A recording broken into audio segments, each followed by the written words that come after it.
मीठे बच्चे, आत्म अभिमानी भव। एक बाप की श्रीमत पर चलते रहो। तुम्हारा ऊंच कुल है। तुम स्वदर्शन चक्रधारी बनो। प्रश्न, शिव शक्ति पांडव सेना प्रति बाप का डायरेक्शन कौन सा है? उत्तर, बाप का डायरेक्शन है, श्रीमत पर चल, तुम इस भारत का बेड़ा पार करो। सर्वधर्मान परित्यज्य माम एकम याद करो। पावन बनकर औरों को पावन बनाओ। तुम शिव शक्ति पांडव सेना पवित्र बन अपने तन मन धन से भारत को स्वर्ग बनाने की सेवा करो। तुम श्रीमत पर नॉन वायलेंस यानी अहिंसा के बल से भारत की सच्ची सेवा करो। गीत ओम नमो शिवाय। ओम शांति। बच्चों ने गीत सुना। यह है निराकार शिव परमपिता परमात्मा की महिमा। उनको भगवान कहा जाता है। भगवान एक ही होता है। भारतवासियों के भगवान अनेक हैं। कुत्ता, बिल्ली, पत्थर, भित्तर सबको भगवान मान लेते हैं और खुद को भी भगवान समझते हैं। इसलिए भगवान कहते हैं यह सब नास्तिक है। परमपिता परमात्मा की तो बहुत महिमा है। पतित सृष्टि को पावन करते हैं अथवा कौड़ी जैसे कंगाल भारत को हीरे जैसा सिरताज बनाते हैं। 5000 वर्ष की बात है जबकि भारत डबल सिरताज था। यह कौन समझाते हैं? वही परमपिता परमात्मा शिव, जिसको ज्ञान का सागर भी कहते हैं। महिमा रचता बाप की है, बाकी तो सब है रचना। भारतवासी कहते हैं तुम मात पिता हम बालक तेरे। भारत को सुख घनेरे थे, अब नहीं है। अब है आसुरी रावण संप्रदाय। हर एक नर नारी में 5 विकार व्यापक है। इसमें राजा रानी, साधु सन्यासी आदि सब आ जाते हैं। कोई न कोई विकार है जरूर। यह है ही पतित दुनिया, पतित भारत। सतयुग में भारत पावन था। पवित्र गृहस्थ धर्म, पवित्र प्रवृत्ति मार्ग था। अभी है अपवित्र प्रवृत्ति मार्ग। भारत डबल सिरताज था, अथाह धन था, हीरे जवाहरों के महल थे। बाद में मुसलमानों आदि ने लूटकर अपने मस्जिदों, कब्रों आदि में हीरे जवाहर लगाए हैं। भारतवासी तो बिल्कुल ही कंगाल बन गए हैं। मेरे को भूलने के कारण नास्तिक बन पड़े हैं। मैं तो भारतवासियों को देवता बनाता हूं। महिमा भी है कि तुम मात पिता, तो जरूर बाप से ही स्वर्ग का वर्षा मिलना चाहिए। उनसे स्वर्ग के सुख घनेरे मिल सकते हैं। बाप कहते हैं मैं तुमको स्वर्ग का मालिक बनाता हूं, राजयोग और ज्ञान सिखला करके। परम पिता परमात्मा आत्माओं को आकर पढ़ाते हैं। कहते आत्म अभिमानी भव। ऐसे नहीं परमात्मा अभिमानी भव, यह रॉन्ग है। ईश्वर सर्वव्यापी है नहीं। बाप है शिव और बच्चे हैं सालिग्राम, दोनों ही परम धाम में रहते हैं, तो हम सब आत्मा ठहरे। सन्यासी फिर कह देते ब्रह्मोहम, ब्रह्म ही ब्रह्म है, बाकी सब झूठ है, हम भी ब्रह्म है। अब श्री श्री 108 जगत गुरु पतित पावन तो एक है, उनको ही सदगुरु कहा जाता है। जो पतित दुनिया में रहने वाले हैं उनको पतित पावन कैसे कहेंगे? वह खुद ही पतित है तो औरों को पावन कैसे करेंगे? जो पहले पवित्र है उनकी भी शादी कराएं और ही पतित बना देते हैं। तो बाबा म्हणता है कि भारत में बहुत सारे भगवान हैं, उनकी गिनती नाही आहे। वेगवेगळ्या प्रकारच्या मूर्त्या, वेगवेगळ्या प्रकारचे चित्र मंदिरामध्ये पण आहे, मंदिर वेगवेगळ्या प्रकारचे बनलेले, आणि घरामध्ये पण वेगवेगळ्या प्रकारचे चित्र ठेवतात, मूर्त्या ठेवतात देवी देवतांच्या, आणि सगळ्यांना काय समजतात? ये भगवान है, ये सब भगवान है, ऐसा समझते हैं। वो अंधश्रद्धा से सबको भगवान कह देते हैं और महिमा एक की गाते हैं भक्ति मार्ग में भी, कि तू माता पिता है, हम तेरे बालक है, तुम्हारी कृपा से सुख घनेरे आएंगे। एकाची महिमा आणि इतके सगळ्यांना ईश्वर मानून बसलेले। तो भगवान कहता है कि मैं एक ही हूं, परमधाम में रहता हूं, हम तुम साथ में रहते हैं। तुम जब कलयुग का अंतिम समय आ जाता है तब बिल्कुल पतित तमो प्रधान बन जाते हो। फिर मेरा पार्ट है तुम बच्चों को ज्ञान देकर पावन बनाकर तुम्हारे लिए पावन सृष्टि का निर्माण करना, ये मेरा कार्य है। तो ये ऊंचा कार्य एक ऊंचा भगवान ही कर सकता है, पतितों को पावन बनाना, इस पुरानी हुई सृष्टि को नया बनाना, फिर से हमें मनुष्य से देवता बना देना। बाबा म्हणता है कि ये जो कर्तव्य है, ये ऊंचे कर्तव्य, श्रेष्ठ कर्तव्य, दिव्य कर्तव्य, उसके लिए उस तरीके की लेवल की बुद्धि चाहिए। वो जो कर्तव्य मुझे निभाना है उसके लिए मेरे अंदर पार्ट भरा हुआ है, इसलिए मैं ये सब कर सकता हूं। दुनिया वालों ने हर एक को भगवान मान लिया और उस पर ही नहीं रुके, वो तिथंच नहीं थांबले। कुत्ता, बिल्ली, पत्थर, भित्तर, किसी को भी भगवान मानने में उनको गलत नहीं लगा कुछ भी, की काय बघा, सगळ्यामध्ये ईश्वर बघा।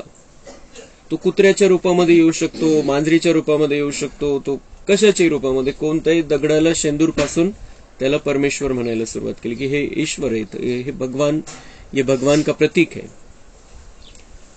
अशा प्रकारे बाबा म्हणताय की ही तमोप्रधान बुद्धीचं हे लक्षण आहे। माझा पार्ट काय आणि ते कोणत्या लेव्हलला मला घेऊन गेलेले। सगळ्यांविषयी चांगली भावना ठेवणं ही वेगळी गोष्ट झाली, की कुत्र्यामध्ये परमेश्वर बघायचा तर आपण त्याला त्रास देणार नाही, दगड मारणार नाही वगैरे। बाकी त्याला ईश्वर कसं म्हणता येईल? भगवान का काम बहुत ऊंचा है, त्याचं जे कर्तव्य आहे खूप खूप खूप वरच्या लेवलचं आहे, आणि त्याच्यासाठी ती लेवल पाहिजे, या सृष्टीचा तो मालक असला पाहिजे, ती श्रेष्ठता, ती दिव्यता पाहिजे, असं कोणीही त्याचा पार्ट नहीं बजावू शकत। तो भगवान परमपिता परमात्मा शिव है, और बाकी जिन जिन को हमने भगवान माना है, जिन जिन के हमने मंदिर बनाए, जिन जिन के चित्र हमने हमारे घरों में लगाए, वो सब उस एक भगवान के बच्चे हैं। ते नाहीये हा विषय नाहीये की ते नाहीच आहे, पण ते कोण आहे हे बाबा आपल्याला सांगतो, कि हर एक का अपना पार्ट है, हर एक का अपना महत्व है, लेकिन इस पतित सृष्टि को पावन बनाना, जो पतित बने हुए हैं साधु सन्यासी सबके सहित सबको पावन बनाना, ये मेरा पार्ट है। और ये पार्ट भी मुझे क्यों मिला है? क्योंकि मैं इस सृष्टि चक्र के बाहर हूं। जो इस चक्र में आ गए, जन्म मृत्यु के खेल में आ गए, वे खुद ही पतित बनते, तो पावन कैसे बना सकते हो किसी को भी? ते स्वतःच पतित पावन परमेश्वराला पुकारताय की तू ये आणि आम्हाला पावन बनव.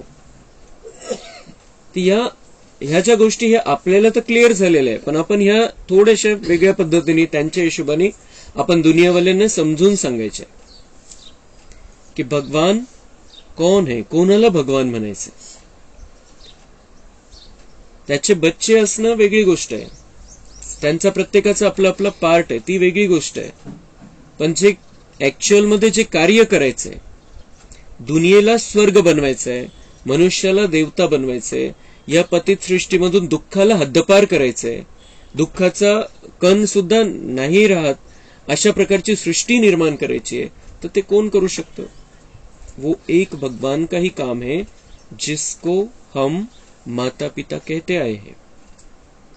वो एक ही है जो सबका माता पिता है और उसकी कृपा से सुख घनेरे मिलते हैं. वो जब आता है उसकी कृपा है कि वो रहमदिल बनकर हमारे ऊपर ज्ञान की बरसात करता है. परमात्मा दया का सागर है. उसकी बाकी सारी बहुत सारी महिमा है, लेकिन सबसे महत्वपूर्ण महिमा यह है कि वो दया का सागर है. अगर वो दया का सागर नहीं होता तो इस पतित सृष्टि को पावन बनाने आता ही नहीं. कि मी इतकी सुंदर चांगली दुनिया तुम्हाला बनवून दिली आणि तुम्ही काय केले तिचे हाल. तो लेकिन वो दया का सागर है, उसे हम पर दया आती है. परमधाम में बहुत आराम से बैठा है, लेकिन उसे हमारा दुख नहीं देखा जाता, तो उसके मन में संकल्प आता है कि मैं अब जाऊं. और वो आता है, और जब से आता है तब से एक एक सेकंड हम बच्चों के लिए उसने रखा है. तो भगवान दया का सागर, उसके साथ दुनिया के किसी की भी तुलना नहीं हो सकती है. उसके जैसी दया कोई नहीं कर सकता है. इस पतित सृष्टि को पावन बनाने के लिए इस धरती पर आना हर 5000 साल के बाद, ये दुनिया में ऐसा कोई भी नहीं कर सकता है. कोई कितना भी बड़ा भगवान या किसी को कितना भी बड़ा मान ले दुनिया में, श्री कृष्ण किंवा श्रीराम कोणी असू द्या, किंवा कोणत्याही धर्माचा कोणी मुख्य असू द्या, त्याचा हा पार्ट नाहीये. कारण ते जन्म मृत्यूच्या चक्करमध्ये आहे आणि परमात्मा बाहेर आहे चक्राच्या, आणि तो दयेचा सागर आहे. या दोन गोष्टी, की तो एक तर बाहेर पण आहे आणि तो दयेचा सागर आहे. त्याला दया येते बच्चांवरती. आणि बाबा म्हणतात, मैं तुमने जो इतना सुख देखा है, इतनी शांति देखी है, इतनी समृद्धि देखी है. भारत डबल सिरताज था, सोने हीरे जवाहरों के महल थे, इतनी सुंदर दुनिया में तुम रहते थे. वहां पर कोई किसी को दुख नहीं देता था, सभी बहुत आनंद में थे, बहुत शांति से भरी हुई वो दुनिया थी. उस दुनिया में तुम रहते थे और तुम अब कहां आकर पड़े हो. ऐसी ये दुनिया बदलना भगवान ये समझता है कि मेरा ये कर्तव्य है, कि भले ही चाहे कुछ भी किया हो इन्होंने, लेकिन मेरा कर्तव्य है, मेरे बच्चे दुख में है, उन्हें मुझे दुख से छुड़ाना है. और उस भावना से वो दया का सागर संगम युग में इस धरती पर आता है और हमारे लिए नई सृष्टि का निर्माण करता है. बाबा म्हणतात, पहिले ही हा भारत असा होता की सगळं काही भरपूर होतं, अनलिमिटेड होतं. मग मध्ये ते बाहेरून मुस्लिम राज्यकर्ते आले, त्यांनी कितीतरी वेळा हे लुटून नेलं, इतकं लुटून नेलं कि त्याची लिमिट नाहीये. लेकिन अब वो समय आ गया है कि सब कुछ अब भारत में लौट कर आने वाला है. चाहे डायरेक्ट आएगा, चाहे इनडायरेक्ट आएगा. चाहे ये धरती के जो सृष्टि के जो 5 तत्व है, वो उसको यहाँ पर रिटर्न लेकर आएंगे. समुद्राचं पाणी त्याला परत घेऊन येईल. बऱ्याचशा गोष्टी येते. जो भारत से गया है, जिन्होंने लूट कर लेके गए हैं, वो वापिस यहाँ पर आ जाएगा ड्रामा अनुसार, और ये भारत फिर से सुंदर पावन बन जाएगा. और वो ये जो सब कुछ करण करावनहार है, वो परमपिता परमात्मा है. वो आता है और हमें इस भारत में रहने के लायक बनाता है, जो वो इस इतना सुंदर श्रेष्ठ भारत बना रहा है। दुनिया बदल जाएगी, भारत बदल जाएगा, और उसके पहले बाबा हमें संस्कारवान बना रहा है, हमारे संस्कारों को दिव्य बना रहा है। तर हे जे कर्तव्य, इतकं मोठं कर्तव्य, आणि दुनियावाल्यांनी काय केलं, त्याला कुत्रा बिल्लीमध्ये समजायला लागले, दगडाधोंड्यामध्ये समजायला लागले। तो भगवान कह रहे हैं ये सब नास्तिक है। दुनियेमध्ये मानतात की जो ईश्वराला मानतो, जो डोकं टेकवतो कुठे, जो भक्ती करतो, तो आस्तिक आहे। पण बाबा म्हणतात हे सगळे नास्तिक आहे, कारण त्यांना माझा सत्य परिचयच नाही, मी नेमका कोण आहे हेच माहिती नाही।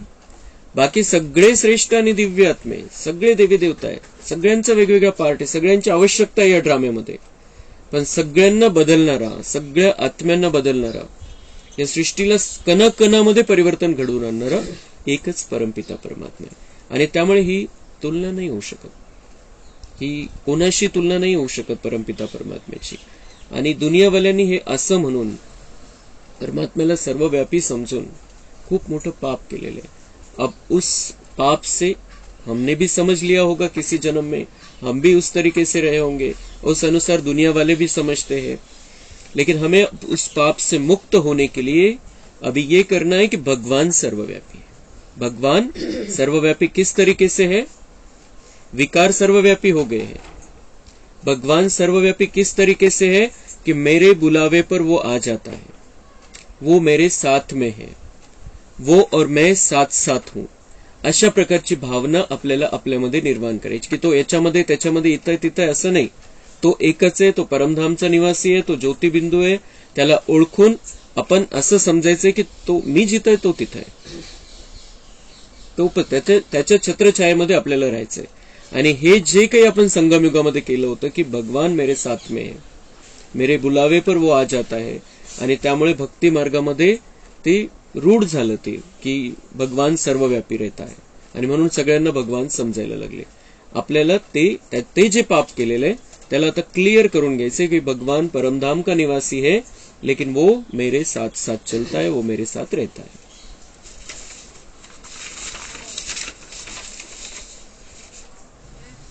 अब शिव बाबा कहते हैं, बच्चे आत्म अभिमानी भव, अपने को आत्मा निश्चय करो। ही प्रॅक्टिस आपल्याला वारंवार करत राहायची, वेगवेगळ्या पद्धतीने आपण जसे ते पॉइंट्स बघितले त्याप्रमाणे प्रॅक्टिस करत राहायची। मधून मधून मी आत्मा कसं वेगळा आहे शरीरापासून, ती प्रॅक्टिस आपण करत राहायची, ते पक्क होत जाईल आपल्याला। आत्मा समझेंगे हम खुद को तो ऑटोमेटिक हमारा पुरुषार्थ बढ़ जाएगा। बाप ही आकर राजयोग सिखलाते हैं, श्री कृष्ण को भगवान नहीं कहा जा सकता, वह है दैवी गुणों वाला मनुष्य। सतयुग का प्रिंस था। परमपिता परमात्मा की महिमा बहुत भारी है। खुद आत्माओं को कहते हैं, आत्माएं तुम जब सतयुग में थी तो कितनी पावन थी, अब पतित बन पड़ी हो। अब अगर तुमको फिर से सुखी बनना है तो श्रीमत पर चलो।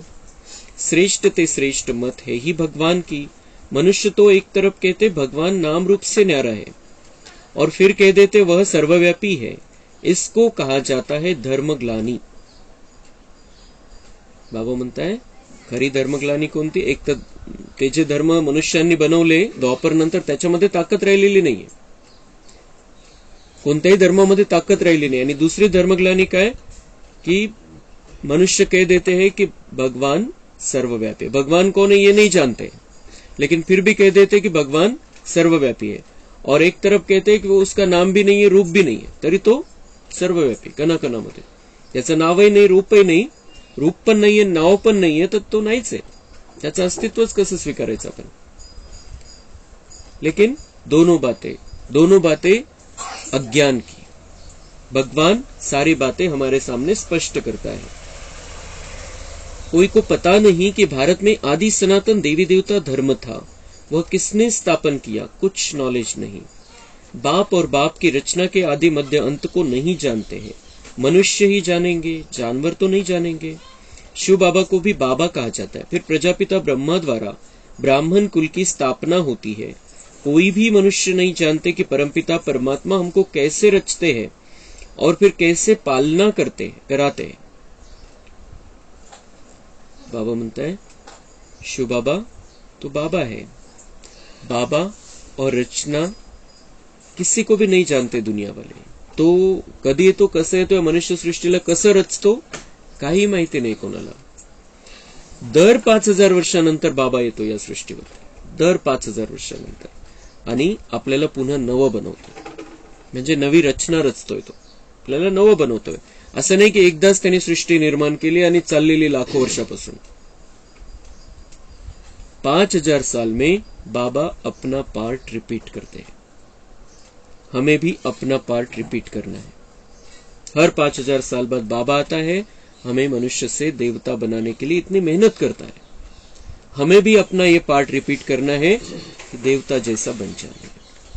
यहां पर रहते हुए, इस कलयुगी संसार में रहते हुए हमें देवता जैसा बन जाना है. हर कल्प में हमने ये पार्ट रिपीट किया है. जैसे बाबा रिपीट करते अपने पार्ट को, हमें भी पक्का कर लेना है कि मुझे भी मेरे पार्ट को रिपीट करना है. फिर से मनुष्य से देवता बन जाना है. स्वतःहून तो पुरुषार्थ करावा लागेल. असं नाही की जादूने बाबा आपल्याला देवता बनवणार आहे. बाबा भी पुरुषार्थ करता है हमें देवता बनाने के लिए. हमें भी पुरुषार्थ करना है अपने आप को देवता बनने के लिए. प्रजापिता ब्रह्मा है मनुष्य सृष्टि को रचने वाला. फिर परमपिता परमात्मा को भी क्रिएटर कहते. वह आत्माओं का बाप है. तो सब हो गए शिव की संतान ब्रह्मा कुमार कुमारियां. वर्षा उस माता पिता से मिलता है. बाबा कहते हैं मैंने तुमको जन्म दिया तो याद फिर भी मुझे करना है और वर्षे को भी याद करो. मौत सामने है. मरने समय कहते भगवान को याद करो. अब भगवान खुद कहते बच्चे तुम मेरी श्रीमत पर चलो. मृत्यूच्या वेळेला दुनियावाले पण म्हणतात की आता जवळ आलेले आहे, आता तुम्ही फक्त ईश्वराची आठवण करा. भगवान क्या कहता है, मुझे याद करो, वर्षे को याद करो. और अगर तुम्हें सच्ची कमाई करनी है, अगर कुछ अपने साथ में लेकर जाना है, अपना भाग्य साथ में लेकर जाना है, मुझे याद करो, वर्षे को याद करो, और मैं कहता हूं कि मेरी श्रीमत पर चलो. असं नाही की तुम्ही शेवटी फक्त आता मृत्यूचा समय आहे, तुम्ही माझी आठवण करा. श्रीमत पर हम चलते रहेंगे तो अंत समय में बाबा की याद में शरीर छूटेगा और अंतमति सो गति हो जाएगी. अगर हम श्रीमत पर नहीं चल रहे, हम कितना भी प्रयत्न कर ले, अंत समय में बाबा याद नहीं आएगा.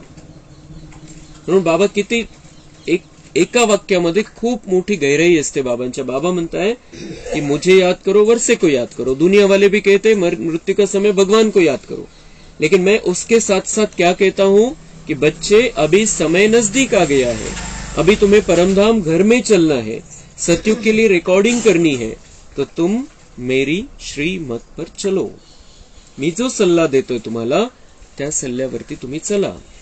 तर मग तुमच्यामध्ये ती पापकर्म भस्म होतील, दिव्यता येईल, धारणा होईल सगळ्या गोष्टींची, आणि तुम्ही तिथं चलण्यालायक बनाल. आणि तिथंच चलून नव्या दुनियेमध्ये येऊन तुम्ही या विश्वाचं राज्य हातामध्ये घेऊ शकता.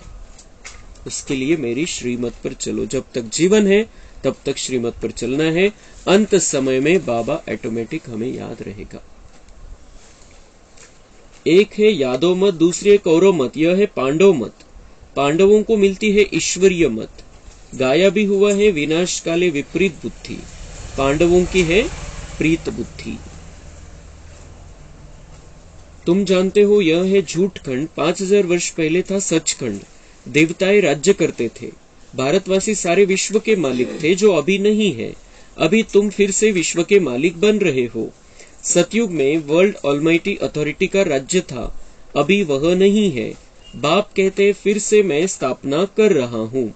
बाकी सब धर्म खलास हो जाएंगे. अब तुम पतित पावन परमात्मा को याद करो, अपने को आत्मा समझो. आता हे धर्म तर खूप चांगल्या भावनेने स्थापन झाले होते, त्यांची आवश्यकता पण होती, आणि त्या धर्मांच्या स्थापनेमुळे लोक चांगले थोडंफार व्यवस्थित पण राहिले, पवित्रतेची पण धारणा केली, वेगवेगळ्या प्रकारचे व्रत वगैरे हे सगळं करून थोडंसं पवित्र जीवन त्यांचं राहिलं. काही पवित्र व्हायब्रेशन या दुनियेमध्ये पसरत राहिले. पण आता त्या कुठल्याही धर्मामध्ये ती ताकद राहिलेली नाहीये, आणि म्हणून हे हाल आहे सगळे. पेपर बघितला, बातम्या बघितल्या, टीव्हीवरती कुठे कुठलंही काही ऐकायला येतं आपल्याला लक्षात येतं की कुठल्याही धर्मामध्ये ताकद राहिलेली आहे ना, म्हणून हे हाल आहे दुनियेचे. तो बाबा कह रहे कि ये धर्म मैंने नहीं बनाए थे, ये सारे धर्म मनुष्यों ने बनाए और सब 2500 साल का इतिहास है. 2500 वर्षामध्ये हे सगळे धर्म बनलेले. तो ये जो धर्म मनुष्यों ने बनाए हैं, उस कारण अब और भी अशांति बढ़ रही है. जिस धर्म का काम था शांति फैलाना, पवित्रता को फैलाना, दिव्यता फैलाना, मनुष्य को सुखी बनाना, वही अब हम देख रहे हैं सारी दुनिया में धर्म कारण बनता जा रहा है अशांति का. तो बाबा म्हणता है अभी मैं आया हूं, अब इस भारत में, इस विश्व में एक ही धर्म रहेगा और वो रहेगा आदि सनातन देवी देवता धर्म. सभी, आणि ते पण धर्म म्हणजे त्याचं काही वेगवेगळ्या प्रथा परंपरा रूढी वगैरे नाहीये, लेकिन सभी देवता बनकर रहेंगे. और ये जो मनुष्यों के बनाए हुए धर्म है, उनका समय अब पूरा हुआ, उनकी आवश्यकता अब खत्म हुई है. जब तक आवश्यकता थी उनके द्वारा सेवा हुई है इस धरती की, लेकिन अब उसमें ताकत नहीं रही है. मैं फिर से नया धर्म, आदि सनातन देवी देवता धर्म, जो मूल धर्म है आत्मा का, उसकी स्थापना कर रहा हूं. बाकी फिर कोई धर्म नहीं रहेंगे, तो उस कारण से जो अशांति है, झगड़ा है, वो सब खत्म हो जाएगा. अब तुम पतित पावन परमात्मा को याद करो, अपने को आत्मा समझो. पाप आत्मा पुण्य आत्मा कहा जाता है. भारत में सब पुण्य आत्माएं थे, अभी पाप आत्माएं हैं. पुण्य परमात्मा नहीं कहेंगे. तुम बच्चों के अब 84 जन्म पूरे हुए हैं. अब मैं आया हूं बच्चों को वापस ले जाने. मैं तुम्हारा बेहद का बाप, टीचर भी हूं. तुमको बेहद की हिस्ट्री, ज्योग्राफी का राज बतलाकर स्वदर्शन चक्रधारी बनाता हूं. देवताएं स्वदर्शन चक्रधारी नहीं होते. ब्राह्मणों का है सबसे ऊंच कुल. ब्राह्मण चोटी है ना, प्रजापिता ब्रह्मा की संतान, जो फिर देवता बनने वाले हैं. बाप कहते हैं तुम पहले ब्राह्मण थे, फिर क्षत्रिय, वैश्य, शूद्र बने, पुनर्जन्म लेते आए. अब फिर तुमको शिक्षा देकर देवी देवता बनाता हूं. इस समय भारतवासी बिल्कुल कब्र दाखिल है और अपने को बड़े बड़े टाइटल देते हैं. सर्वोदया लीडर. सर्व अर्थात सारी सृष्टि के मनुष्य मात्र पर दया, सो तो मनुष्य कर न सके. नॉलेजफुल, ब्लिसफुल एक ही बाप को कहा जाता है. बाबा म्हणताय दुनिया में कहते हैं वो सर्वोदया लीडर है, सगळ्यांवरती दया करणार आहे, पण सगळ्यांवरती दया बाबा म्हणताय दुनिया के मनुष्य नहीं कर सकते हैं. मैं आकर सारे विश्व पर अपनी दया की किरणें फैलाता हूं, दया की भावना से आता हूं और इस सृष्टि का कल्याण करता हूं. तुम ब्राह्मणों को रचकर. इस सृष्टि का कल्याण भगवान कैसे करता है? हम ब्राह्मणों को रचता है. ब्राह्मण चोटी है, ब्राह्मणों को ब्रह्मा मुख कमल से ज्ञान देकर जन्म देता है. हम पवित्र, सच्चे, पक्के ब्राह्मण बन जाते हैं और फिर हम विश्व में इतने सुंदर वाइब्रेशन फैलाते हैं कि इस दुनिया की तमो प्रधानता खत्म हो जाती है. ये दुनिया सतो प्रधान बन जाती है. ये सृष्टि फिर से रहने लायक बन जाती है. आणि म्हणून बाबा म्हणतात की तुम्हारा जो कुल है, ब्राह्मण कुल है, सबसे ऊंचा है. फिर तुम देवता बनते हो. ती सेकंड स्टेप झाली. अब बाबा कहते सर्व धर्मान परित्यज्य माम एकम याद करो, तो योग अग्नि से तुम्हारे विकर्म विनाश होंगे. ऐसे नहीं, पतित पावनी गंगा है. पतित पावन एक ही बाप है. यह है शिव शक्ति पांडव सेना जो पवित्र रहते हैं. यह भारत की माताएं शिव शक्ति पांडव सेना है जो तन मन धन से इस भारत को स्वर्ग बना रहे हैं. एक तरफ है नॉन वायलेंस, दूसरे तरफ है वायलेंस. वह क्या करते हैं और तुम क्या करते हो? यादगार खड़ा है. बाबा म्हणता है भारत की माताएं शिव शक्ति पांडव सेना है जो तन मन धन से इस सृष्टि को फिर से स्वर्ग बना रही है. और कैसे? अहिंसा के रास्ते पर चलकर. उस दुनिया में हिंसा है और वो चाहते हैं कि हम हिंसा करें, हम हथियारों को यूज करें और विश्व की बादशाही हमारे हाथ में आ जाएगी. बाबा म्हणता है उनके हाथ में विश्व की बादशाही नहीं जाने वाली, कोई कितना भी प्रयत्न कर ले. अमेरिका इतना शक्तिशाली है, दुनिया पर राज नहीं कर सकता है हिंसा के बल पे. लेकिन हम जो बाबा के बच्चे हैं, अपने तन मन धन से स्वर्ग बना रहे हैं और ये भारत, ये विश्व स्वर्ग बन जाएगा और हम उस पर राज करेंगे. किस तरीके से? हम गुप्त रीति से ये राज्य फिर से प्राप्त कर रहे हैं। हम अपने अंदर गुप्त रीति से देवताईपन के संस्कार भर रहे हैं। हम अपने अंदर गुप्त रीति से विश्व पर राज्य करने के संस्कार भर रहे हैं। हम इस दुनिया को फिर से नया बना रहे हैं। हमारी राजधानी हम खुद बना रहे हैं और उस राजधानी में जाकर हम राज करने वाले हैं। बाबा म्हणता है तुम्हारी है नॉन वायलेंस, अहिंसक, शिव शक्ति, पांडव सेना, और ये गुप्त मिलिट्री जो दुनिया वाले नहीं जानते इनका क्या चल रहा है, हम गुप्त रीति से इस विश्व को फिर से स्वर्ग बनाने का कार्य कर रहे हैं।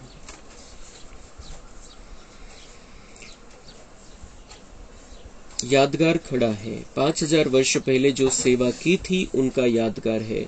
तुम सेवा करते हो, यह नॉलेज है, इसमें अंधश्रद्धा की कोई बात नाही है। ईश्वरीय ज्ञान आपण प्राप्त करतोय, याच्यामध्ये अंधश्रद्धा नाहीये। प्रत्येक गोष्टीचं कारणासहित स्पष्टीकरण आपल्याला इथं प्राप्त होतं, त्यामुळे ही अंधश्रद्धा नाहीये। भक्ती मार्गामध्ये अंधश्रद्धा आहे, कारण कोणत्याच गोष्टीचं कारण मिळत नाही। एखाद्या गोष्टीचं कारण मिळालं तर दुसऱ्या शास्त्रामध्ये त्याचं वेगळंच काहीतरी वर्णन आहे। तो भगवान हमें सारा सत्य ज्ञान देता है, लेकिन उसके साथ साथ उसका कारण भी देता है। तर्क के साथ स्पष्ट करता है भगवान सारी बातें।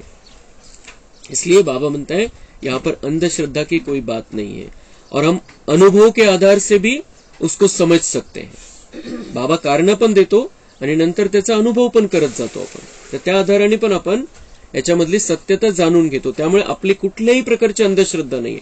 आपण हे शिक्षण घेतोय, देवता बनण्याचं शिक्षण।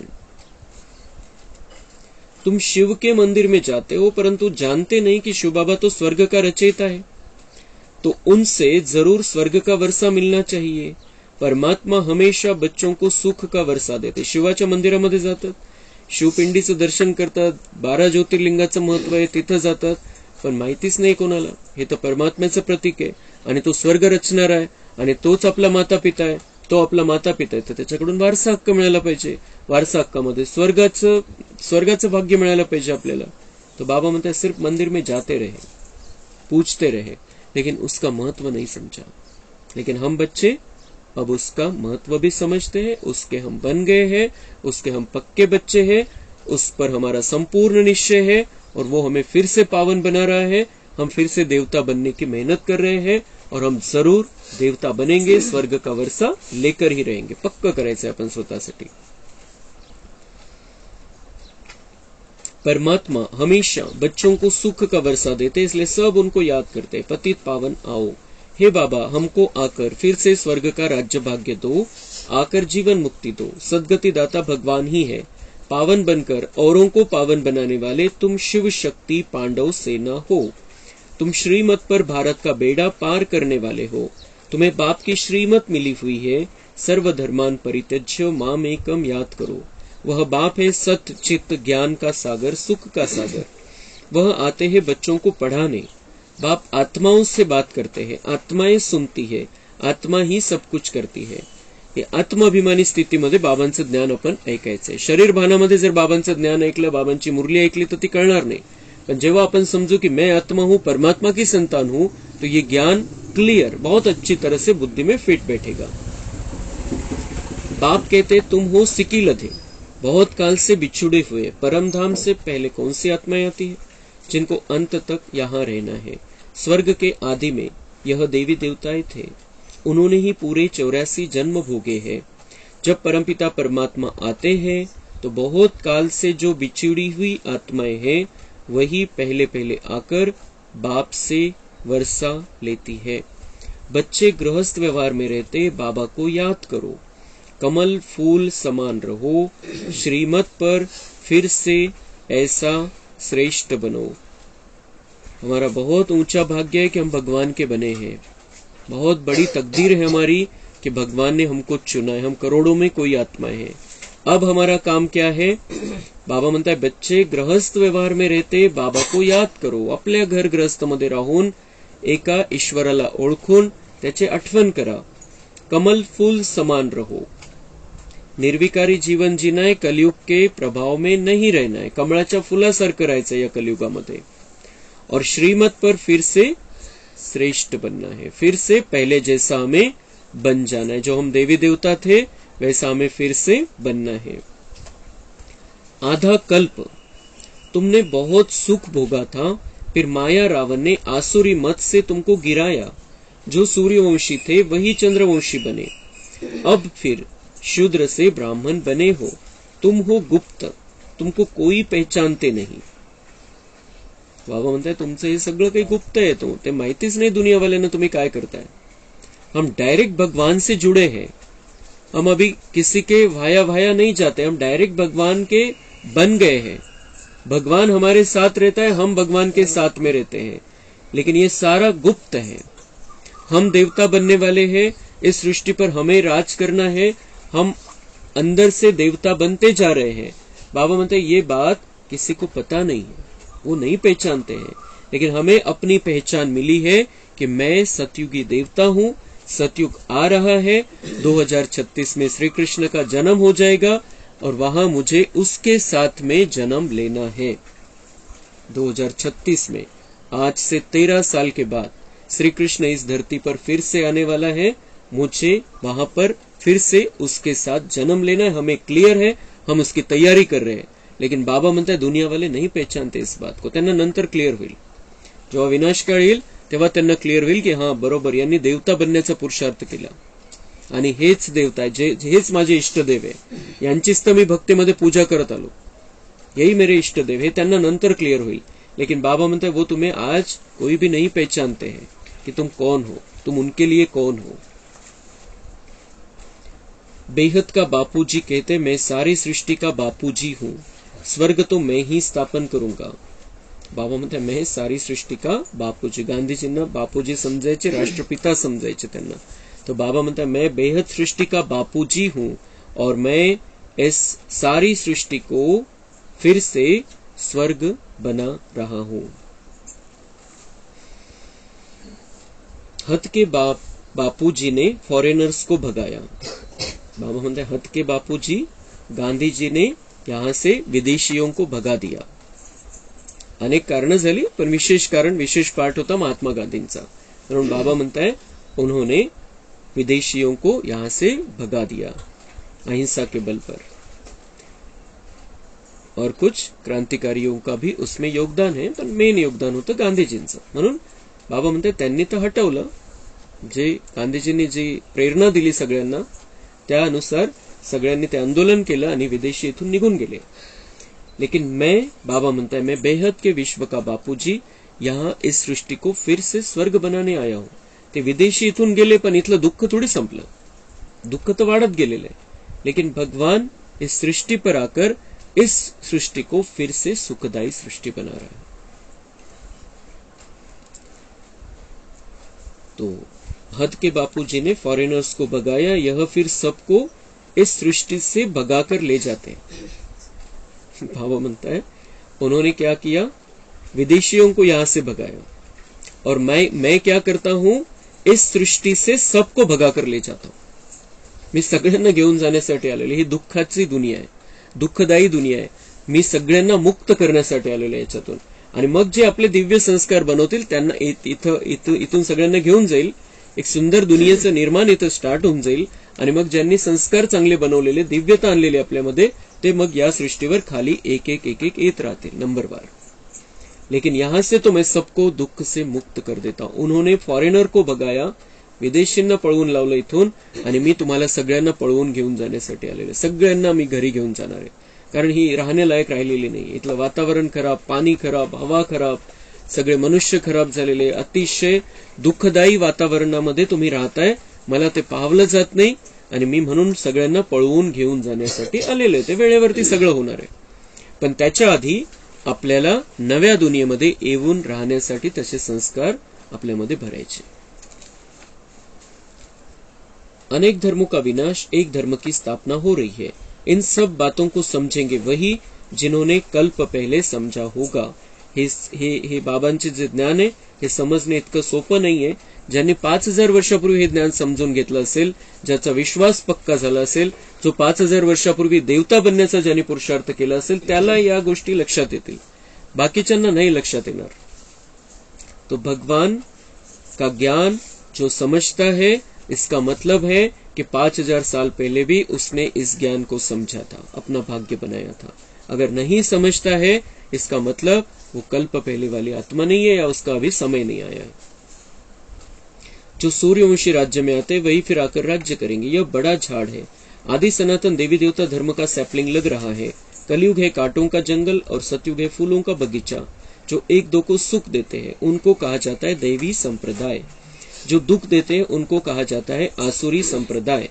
तो हमें दैवी संप्रदाय वाला बनना है, हमें सबको सुख देना है, किसी को भी किसी भी कारण से दुख नहीं देना। हम आसुरी संप्रदाय वाले नहीं है।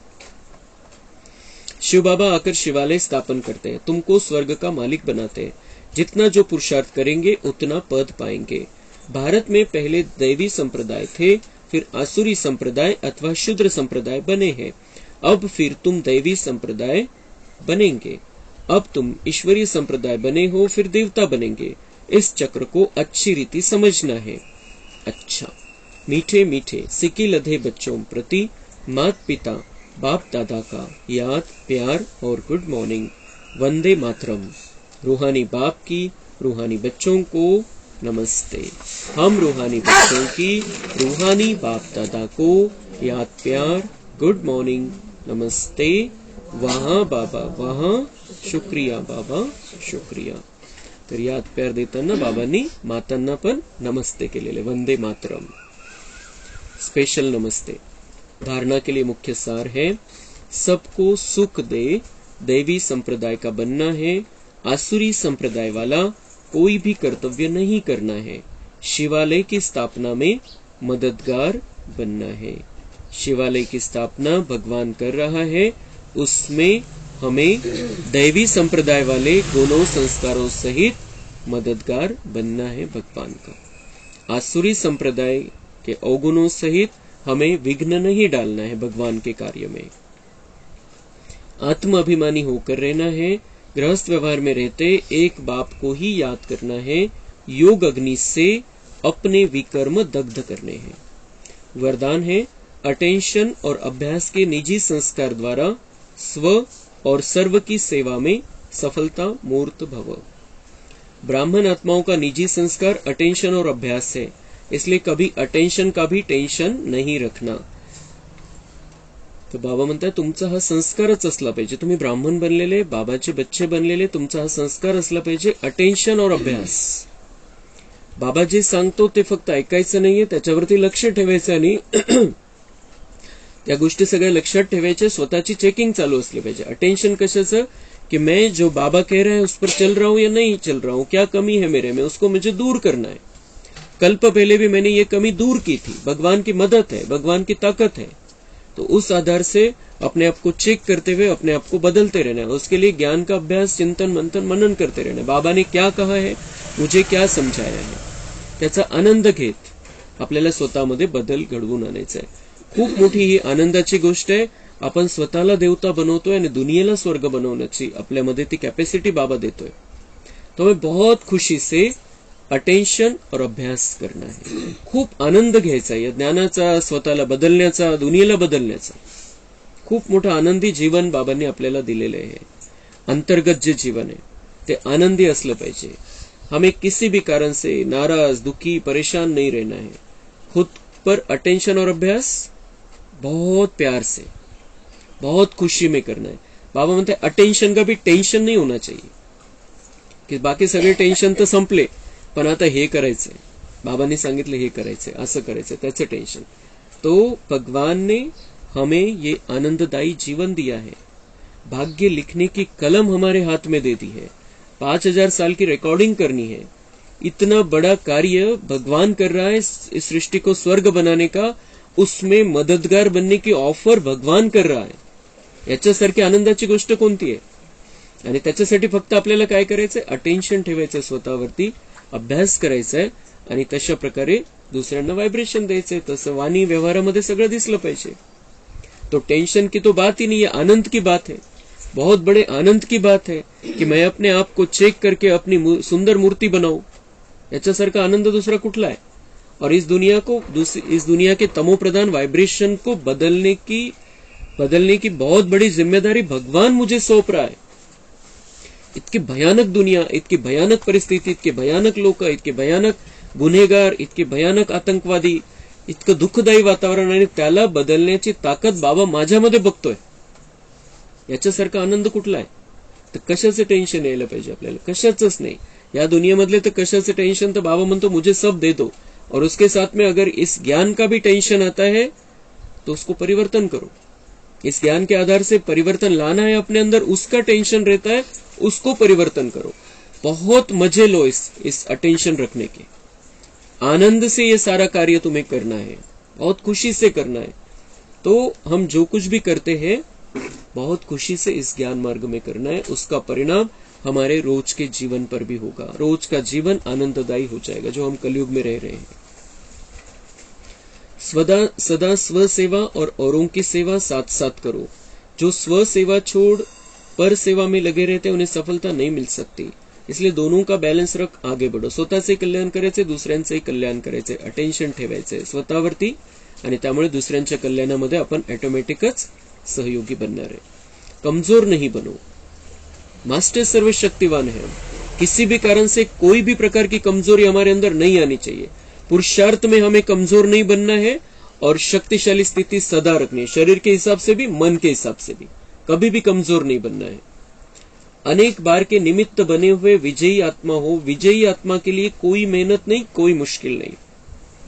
बाबांनी बघितलेलं आहे, आपण 5,000 वर्षापूर्वी आपण विजय प्राप्त केलेला आहे. कितीतरी वेळेला हे रिपीट केलेलं आहे. तो भगवान जानता है हम विजयी आत्मा है और विजय हुई पड़ी है. सिर्फ वो आराम से, आनंद से पुरुषार्थ करना है. जो बाबा कहता है वो करना है. तो बाबा म्हणता है कि जो आनंद में रहेंगे, जिनको विजय का निश्चय है, उनको किसी बात में मेहनत नहीं लगेगी और उनके लिए कोई बात मुश्किल नहीं है. स्लोगन है, ज्ञान युक्त रहमदिल बनो तो कमजोरियों से दिल का वैराग्य आएगा. तो रहमदिल बनायचे, स्वतःवरती रहम करायचा है, दया करायची. दया सिंधु के हम बच्चे हैं, उसके प्यार में खो जाते हैं, आनंद में रहते हैं, तो ऑटोमेटिकली सब कुछ परिवर्तन हो जाता है. ज्ञान के आधार से हम अपने ऊपर भी दया करें कि मुझे बहुत अच्छा पुरुषार्थ करना है, जो बाबा कहता है वो करना है. ये अपने ऊपर दया करना है की बाबा जो कहता है वो मुझे करना ही है. हे स्वतःवरती दया करायची, कारण ज्ञान मिळालेले त्यासाठी. का बरं करायचंय, त्याचे काय काय फायदे. तो बाबा म्हणते ज्ञान युक्त रहमदिल बनो तो कमजोरियों से दिल का वैराग्य आएगा. ऑटोमॅटिकच कमजोरी सुटून जातील. कमजोरीमध्ये राहावं नाही वाटणार आपल्याला. विकार कमजोरी आहे, त्याच्यापासून मुक्त व्हायचंय. तो बाबा म्हणते ज्ञान युक्त रहमदिल बनो. ज्ञान के आधार से खुद पर दया करो कि मुझे फिर से संपन्न बनना है, फिर से श्रेष्ठ बनना है, फिर से दिव्य बनना है, और मेरा 5,000 साल का बहुत सुंदर भाग्य मुझे बना लेना है. ऑटोमॅटिकच त्याच्या कमजोरी सुटत नाही, आपल्याकडून विकार सुटत नाही.